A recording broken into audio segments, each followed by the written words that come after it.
Mereka dipaksa mencabut kuasa supaya Sudirman tidak dipegang lagi oleh saya. Itu surat kuasa Ibu? Ya, ini surat kuasa untuk menghadiri Presiden ditunjuk sebagai kuasa mendampingi Sudirman di persidangan. Tahun 2017. 2017 yang lalu? Ya, ini surat kuasa. Oh iya, bukan. Ini surat kuasa hukum di 2017 atas nama Sudirman. Ini surat kuasanya, ini Resmi. masih resmi. Ya. Ini surat kuasa dari Sudirman menunjuk sebagai kuasa hukum saya dalam sidang di Januari 2017. Jadi Sudirman menunjuk saya sebagai kuasa hukum dalam perkara pembunuhan dan pemerkosaan seperti yang didakwakan di 2017. Jadi saya mendampingi Sudirman. Kenapa kok sekarang berubah atau gimana, Bu? Ya, ada hal-hal yang terjadi pada saat DPO diumumkan, kemudian Peggy tertangkap pada 21 Mei 2024.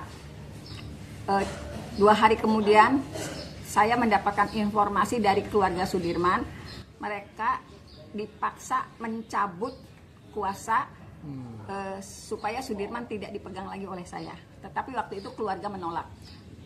Terjadi hal serupa di bulan Mei 2024 sampai kakaknya Sudirman itu dikejar-kejar oleh, mohon maaf, anggota ke tempat kerjanya.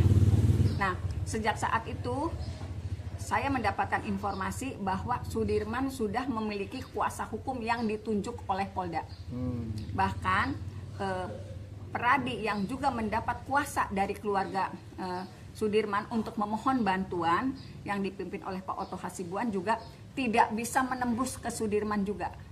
Jadi kalau yang lain itu berhasil ditemui oleh Peradi, DPN Peradi, hanya Sudirman. Kemungkinan saya waktu itu berpikir apakah Sudirman akan dijadikan saksi pada saat Peggy pra-peradilan.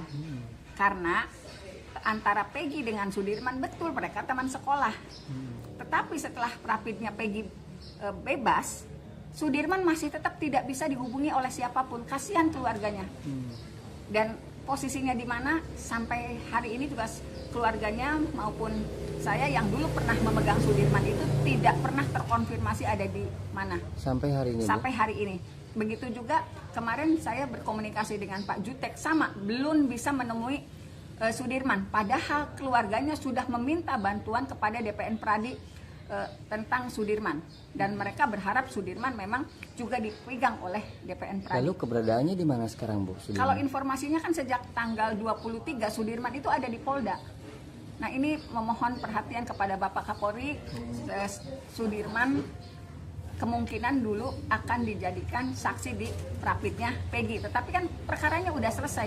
Kasihan keluarganya, pengen tahu di mana keberadaan Sudirman. Jadi mohon bantuan ke Bapak Kapolri, apakah betul Sudirman masih ada di Polda Jabar dan tidak boleh ditemui oleh siapapun. Karena keluarganya kalau untuk menengok saja, walaupun dia sudah berstatus terpidana, itu harus, menurut kuasa hukum Sudirman yang baru, harus seizin penyidik dari Polda. Itu pada saat keluarganya akan menemui. Dan ketika akan menemui juga, kalau cerita dari keluarganya, mereka dikelilingi oleh anggota dari Polda Jabar. Terus pada saat kemarin ada pemeriksaan oleh Bareskrim, terpidana si Sudirman ini masuk dalam pemeriksaan atau bagaimana, Bu? Kalau informasinya justru tidak masuk daftar dalam pemeriksaan ke-7 terpidana. Jadi sebetulnya Sudirman itu ada di mana?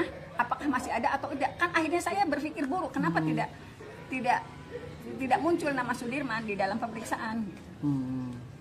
Lalu Jadi, apa, Bu, harapannya, Bu? Ya, harapannya Bapak Kapolri untuk bisa menurunkan anggota yang lain untuk mencari keberadaan Sudirman. Karena informasinya masih ada di Polda dan tidak ada siapapun yang bisa menembusnya. Jadi mohon bantuan Bapak Kapolri, barangkali bisa menemukan Sudirman lewat anggota yang ditunjuk oleh Bapak Kapolri. Kasihan keluarganya pengen ketemu. Dan apalagi dia memiliki tanda kutip riwayat mudik seperti apa, Bu? Karena Sudirman berdasarkan keterangan keluarga dan lingkungan sekitarnya, dia bukan tidak memiliki kemampuan standar secara intelektual. Sudirman itu Kalau dalam kondisi tertekan iya, dibujuk iya. Jadi kalau anak kecil sih, kamu ngomong begini ya, nanti saya kasih permen iya. Dalam tekanan iya. Jadi Sudirman menurut anggota keluarganya tidak memiliki keteguhan hati untuk menyatakan yang sebenarnya. Dia gampang dibujuk senang juga dia ngomong iya, apalagi dalam tekanan pasti iya juga walaupun itu tidak terjadi. Junjung tinggi prinsip jurnalisme dalam setiap tayangan terbaiknya. Menghadirkan berita bernilai sebagai referensi. Gelar bicara yang tajam, Tidak, ini kan kebohongan, Dok. mengupas fakta demi fakta dan mendorong pencarian solusi. Serta investigasi yang mengungkap kebenaran. Rosi, Satu Meja, The Forum, Sapa Indonesia Malam. Nilu, ikuti semuanya bersama Kompas TV.